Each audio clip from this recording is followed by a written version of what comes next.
За хүн болох гэдгийг чи юу гэж ойлгох юм гэхээр бид нар ээж аавынхаа хайрын бүтээгдэхүүн шүү дээ. Тэгэхээр чи хайрын бүтээгдэхүүн юм бол чи өөрөөсөө хайр гаргаж явах хэрэгтэй.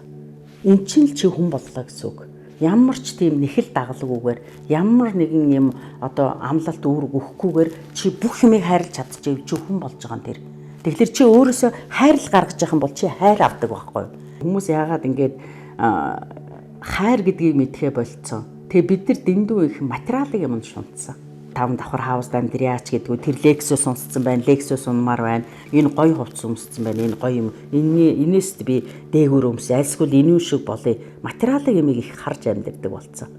Гэтэл бид нар жинхэнэ дээрээ бол өөрөө хүн болоод хайр гаргадаг болоод сүнснийхэн боловсролын төвшинг ахиулах гэж ирж байгаа шүү дээ. Бид нар эцсийн бүлэгтээ энэ замбар тавьд ирж байхдаа тэр удмынхаа мэдээллийг засах, өөрчлүүлэх, хөгжүүлэх, альсгүй уруудуулах боломж нь яг энэ хүний төрөл авч байгаа энэ үед л болж идэг гэдэг шүү дээ. Бусад төрлүүдэд бол чи ямар үйл хийсэн яг тэрийг эдэл далд ертөнцөд адилхан. Энд ямар үйл явдал болж ин тэнд тийм үйл явдал болж л байдаг.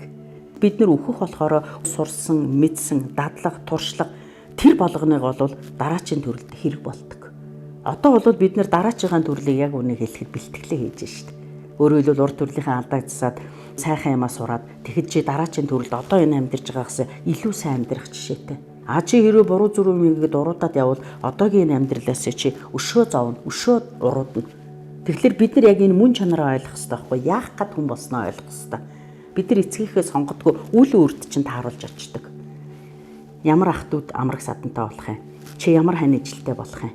Чи ямар үр хөвгтүүдтэй ах トゥ амраг садантай болох юм? Энэ тохиолдлоор болдог эд биш. Замбар твд амьдрна гэдэг чинь амьдрал хэмээх их сургууль бид нар ирчээд байгаа.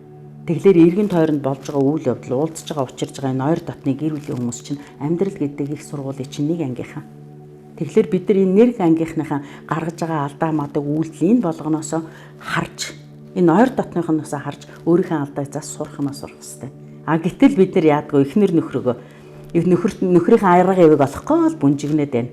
Альсгүй нөгөөтгөө өөрийнхөө байлгаж атгах гал ингээд энэ дээр чинь хэрүүл тэмцэл үл ойлголцол үүсэж байгаа шүү дээ. Яг яс юм дээр.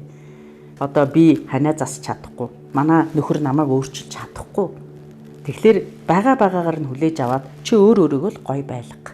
Хүн хэрвээ өөрийгөө гоё байлгаж чадах юм бол бусдыг гоё байлгаж болдог байхгүй юу? Чи өөрийгөө гоё болгож өөрийгөө ойлгоогүй бол энийг ойлгоод юм энийг сайхан болгоно гэж байхгүй юу? Тэгэхээр бүх юмыг өөрөөсөө эхэл гэдгийг учраа юм.